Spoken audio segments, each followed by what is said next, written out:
वो 7th 8th तक जाते जाते इतनी मेडिकल साइंस पढ़ लेते हैं कि बहुत लोग सोच भी नहीं सकते। मेरा बेटा अभी 7th में पढ़ रहा है और उनको पूरे बॉडी सिस्टम्स पढ़ाए जा रहे हैं जो हम मेडिकल साइंस में कभी पढ़ा करते हैं।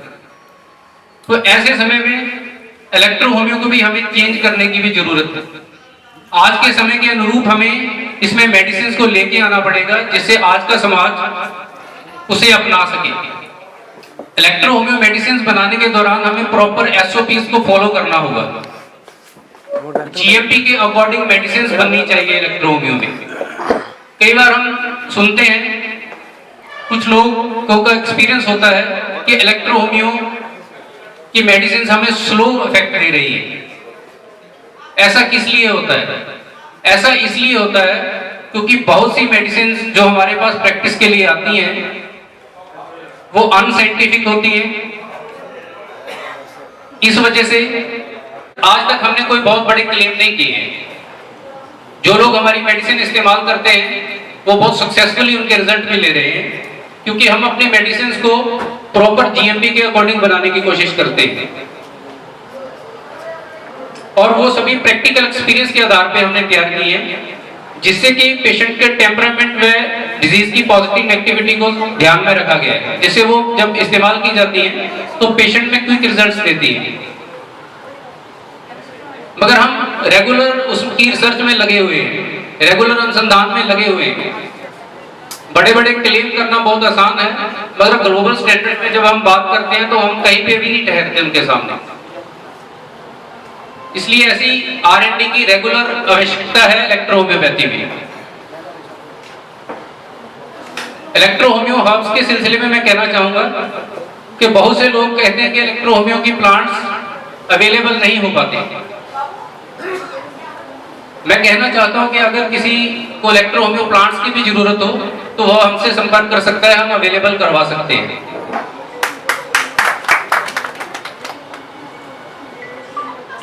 इतने ही शब्दों के साथ मैं अपनी वाणी को विराम देता हूं। अगर कोई गलत बात बोली गई हो तो उसके लिए क्षमा का पात्र हूं। धन्यवाद। ধন্যবাদ ডক্টর গগন বড়ুয়া মহাশয়কে। এবার আমরা আমাদের মধ্যে একজন উপস্থিত হয়েছেন, পরবর্তীকালে ওনাকে ডেকে নেব, ডক্টর নিজামুদ্দিন আনসারী। ডক্টর নিজামুদ্দিন আনসারী, আপনি একবার স্টেজে আসবেন। ডক্টর নিজামুদ্দিন আনসারী, ডক্টর নিজামুদ্দিন আনসারী, আপনি একবার স্টেজে আসবেন।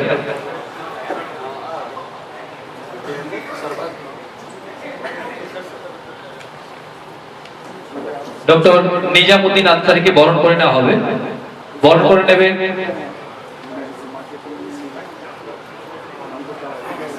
অবর্থ চক্রবর্তী।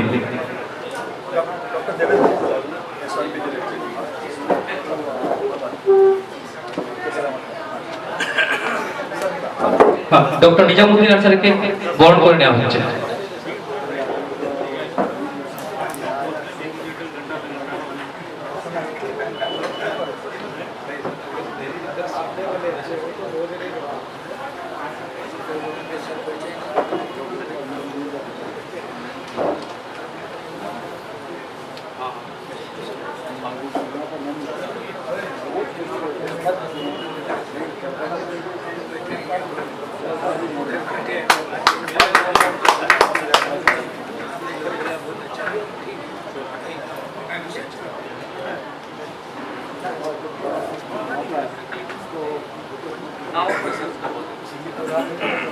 হ্যালো, এখন মঞ্চে ডেকে নেব ডক্টর কেশর আহমেদ সিং মহাশয়কে ওনার মূল্যবান বক্তব্য রাখার জন্য। ডক্টর কেশর আহমেদ সিং মহাশয়, আপনি প্লিজ স্টেজে আসুন।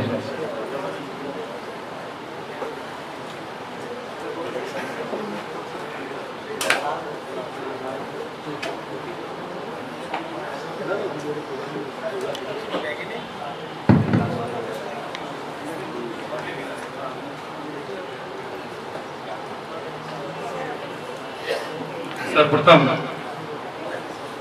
आज 29 तारीख को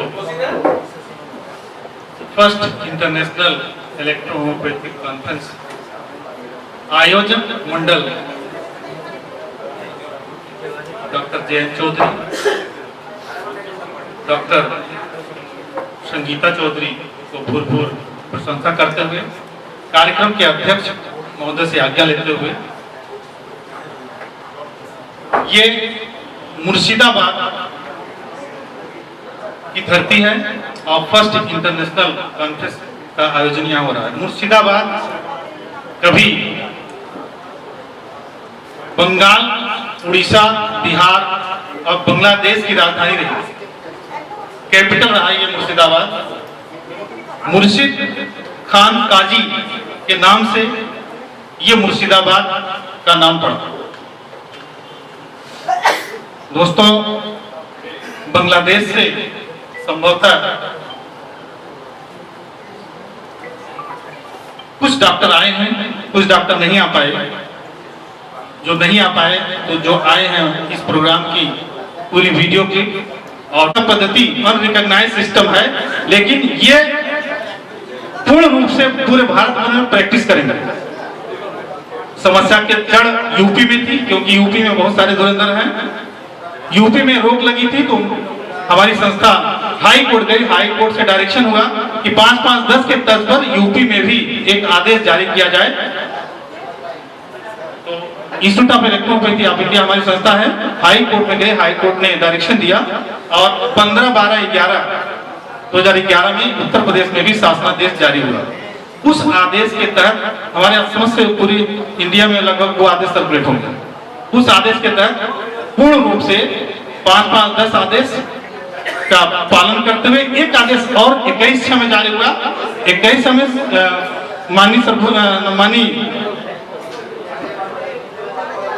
सर्वोच्च न्यायालय के डायरेक्शन पर यूनियन ऑफ इंडिया ने डायरेक्शन दिया कि इस आदेश को समस्त राज्य सरकारें अनुपालन करें। लेकिन वो आदेश इंप्लीमेंट हुआ अगर तो खाली यूपी में हुआ है।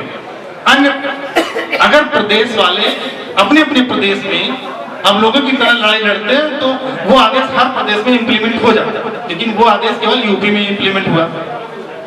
उसके उपरांत उसी आदेश के तहत इलेक्ट्रोपैथी का संचालन पठन पाठन चलता रहा। फिर बीच में क्लिनिकल एस्टेब्लिशमेंट एक्ट 2010 में आ गया। क्लिनिकल एस्टेब्लिशमेंट एक्ट 2010 में बना। फिर परेशानी पैदा हो गई कि ये अनरजिस्टर्ड डॉक्टर, इनका ये अगर पंजीकरण सीएमओ नहीं करता है कि प्रैक्टिस करने नहीं पाएंगे। तो फिर माननीय सर्वोच्च न्यायालय के डायरेक्शन पर यूनियन ऑफ इंडिया ने ये आदेश दिया कि इलेक्ट्रो होम्योपैथी के लिए 5-5-10 एक शासनादेश जारी किया गया है, जिसमें कहा गया है कि इनके प्रैक्टिस प्रशिक्षण पर रोक नहीं लगाया सकता। और क्लिनिकल एस्टेब्लिशमेंट एक्ट जो 2010 में पारित हुआ, वो आदेश मान्यता प्राप्त चिकित्सा पद्धतियों के लिए है, जैसे एमबीबीएस, बीएचएमएस, बीयूएमएस। ये electro homeopathy clinical establishment act के तहत आती ही नहीं। दोस्तों, इसलिए इलेक्ट्रोपैथी की प्रैक्टिस जारी रखी गई और शिक्षण प्रशिक्षण जारी रखा गया। अब आई बात कि हमको मान्यता मिलनी चाहिए। ये अर्जुन सिंह गवाह हैं और पीएस पांडे। भारतवर्ष में, पूरे भारतवर्ष में लगातार ऐसा कोई मंत्री नहीं होगा केंद्र का, ऐसा कोई स्वास्थ्य मंत्री नहीं है जिससे हम लोग मुलाकात न हुई हो। मुलाकात के बाद परसों किया गया। परसों होने के बाद एक भारत सरकार ने इंटर डिपार्टमेंट कमेटी का गठन किया। इंटर डिपार्टमेंट कमेटी का गठन होने के बाद उसमें इंटर डिपार्टमेंट कमेटी ने जो ये present time inter department committee बहुत हाई लेवल की कमेटी। इसमें कई आईएएस अफसर हैं, कई संस्थाओं के विभागाध्यक्ष हैं, कई यूनिवर्सिटी के वाइस चांसलर हैं और बहुत हाई लेवल की, जिसके अध्यक्ष माननीय बीएम कटोच जो आईसीएमआर के प्रेसिडेंट और जालमा जो पूरे भारतवर्ष में कुष्ठ रोग पर काम करती है, जालमा एक संस्था है आगरा में, उसके भी डायरेक्टर रह चुके हैं। बीएम कटोच आप गूगल पर डालेंगे तो आपको बीएम कटोच का डिटेल मिल जाएगा। उनके चेयरमैनशिप में ये कमेटी बनी। वो कमेटी की बैठक, पहली बैठक 9 जनवरी 2017 में हुई, जिसमें माना गया कि भारतवर्ष में जितने शुभचिंतक हैं, जितने फार्मासिस्ट हैं, जितने कॉलेज संचालक हैं, जितने संस्था संचालक हैं, जो भी हो A to Z इलेक्ट्रोपैथ का वो एक बढ़िया सा प्रपोजल बनाए और दाखिल कर दे। उसमें गवर्नमेंट के फार्मर था 35 प्रपोजल पाया गया, 75 प्रपोजल दाखिल हुए, 35 प्रपोजल गवर्नमेंट के फार्मर को पाया। तो 35 प्रपोजल में नंबरिंग 1, 2, 3, 4, 5 किया, उसके बाद 5 प्रपोजल कर्ताओं को सुना गया। दोस्तों विडंबना है, मैं हर मन से कहना चाहूंगा और हर जगह डिबेट करना चाहूंगा कि पहले सिस्टम को सुधारें। ये अवार्ड उनके घर पे दे दिया था, उन्होंने कहा कहीं किसी दूसरे मंच पर अपना अवार्ड देना अच्छी बात नहीं है, इसलिए मैंने उनको घर पे दे दिया था। लेकिन जैन ज्यादा और ये श्रीमती आर्य ने कहा कि वो अवार्ड आपके हाथ से हम उस मंच से लेंगे ताकि हमको भी लगे कि हमको सम्मान मिला है। तो मैं चाहूंगा कि पहले श्रीमती आर्य जी ये पहले मेरे यहाँ से एफिलिएटेड इलेक्ट्रोपैथिक कॉलेज चलाते थे, अब ये बोर्ड के अध्यक्ष हो गए हैं, ये भी बोर्ड बना लिए हैं और हमारी शुभकामनाएं इनके साथ। और ये हमारे यहाँ से MD की भी डिग्री हासिल किए हैं, तो मैं चाहूंगा कि इनको मैं ये पहले अवार्ड दूं फिर MD की डिग्री दूं।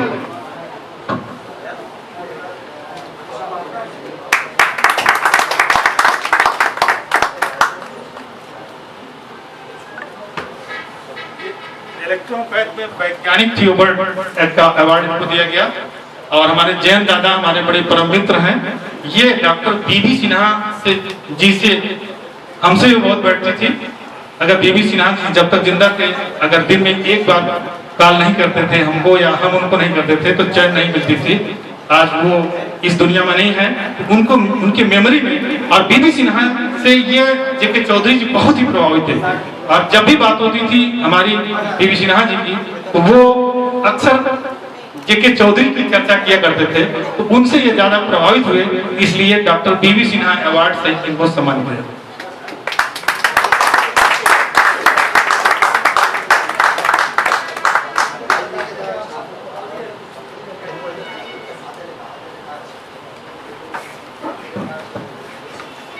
डॉक्टर श्रीमती आर्य जी पिछले वर्ष हमारे यहाँ से MDH के स्टूडेंट थे, 2019 में इन्होंने पास आउट किया। इंटर्नशिप कंप्लीट होने के बाद इनको जो है MDEH की डिग्री आज प्रदान की जाती है।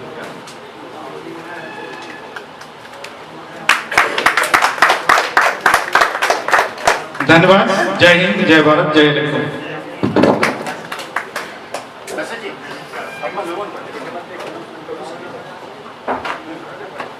हेलो, एक पेपर है जिसपे सिग्नेचर सबका हो रहा है, जो स्टेट गवर्नमेंट के पास रिकॉग्निशन के लिए जाएगा। इसमें 89 सिग्नेचर हैं। अगर किसी का सिग्नेचर मोबाइल नंबर छूट गया होगा तो कर दीजिएगा, क्योंकि स्टेट गवर्नमेंट में जाएगा ताकि यहाँ के प्रोसीजर को भी आगे बढ़ाया जा सके। तो अगर किसी का सिग्नेचर छूटा होगा तो यहाँ से इसमें कर देना।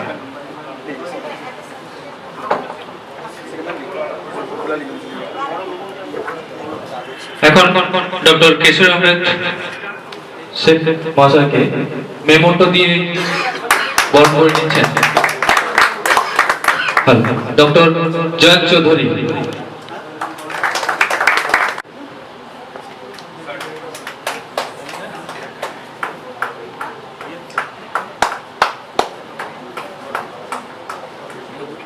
ডক্টর মল্লিকা নিয়োগী আপনি আসবেন স্টেজে।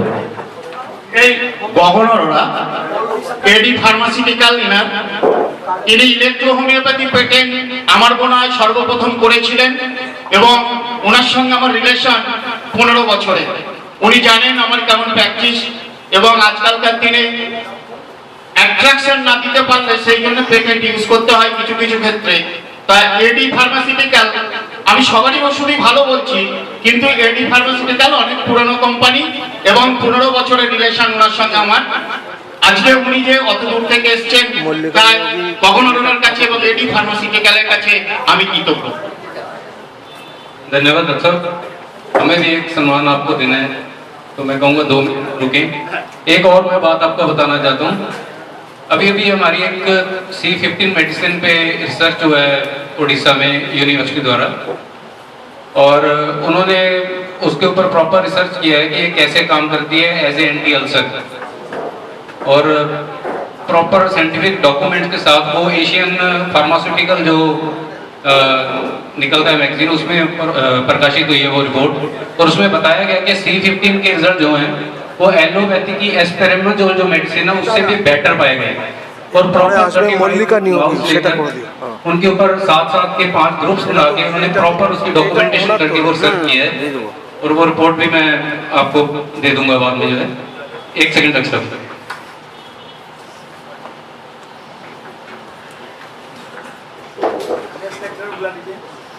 এই ফোনটা দিয়ে দেন তো।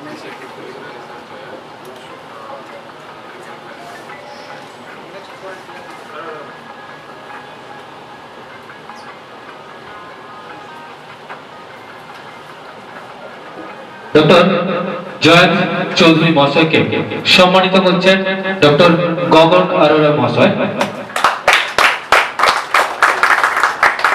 Thank you AD pharmaceutical, thank you Gagan Arora.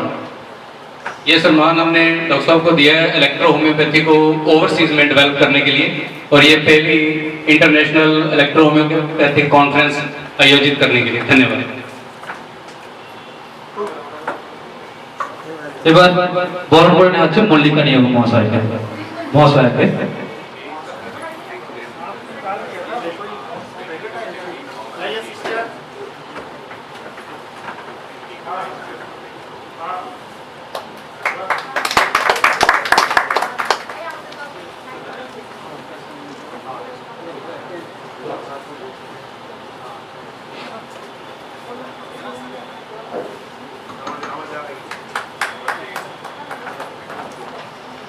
এবারে আমাদের অনুষ্ঠানের যে সঞ্চালক ছিল দীর্ঘক্ষণ আপনাদের সামনে আপনাদের সহযোগিতা করেছে তাকে আমরা বরণ করে নেব। ডক্টর শ্রীমন্ত অরি বরণ করছে আজকের অনুষ্ঠানের অর্গানাইজার ডক্টর জয়ন্ত কুমার চৌধুরী।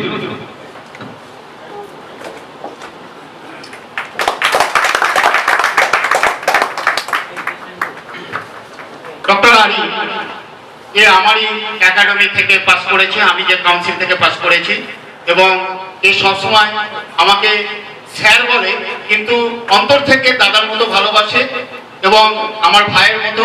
আমি চাই এ আরো উন্নতি করুক, নেক্সট জেনারেশনকে ধরে রাখুক এবং কাইসার ভাই আমাকে যেরকম ভাই বলে একেও বলে যে চৌধুরী কা চেলা। নমস্কার। 100 देखता हूँ, मैं लिमिट कर दिया।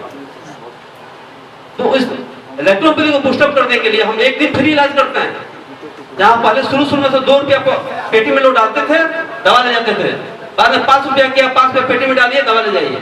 फिर बाद में 10 रुपया किया और काफी जब भीड़ होने लगी, आप मान लीजिए हमको कॉलेज चलाना है, फार्मा का काम करना है, बहुत सारे काम है, तो मैं कहा आप तो 300-400 को दवा लिखता हूँ, मैं कहा 100% लिखूंगा, मैं लिमिट कर दिया। तो 3 महीने के अंदर हम लोग प्रोग्राम फिक्स करेंगे, आप लोगों को पता चलेगा। आप लोग बिहार आइए और आगे से आपकी बहुत हिम्मत मिलेगा, बहुत साहस मिलेगा, बहुत ताकत मिलेगा। मैं पूर्ण विश्वास के साथ बात कर रहा हूँ। जय मैटी, जय इलेक्ट्रोपैथी। डॉक्टर गौरी शंकर पंडित बिहार से अब स्टेज पे आ जाइए।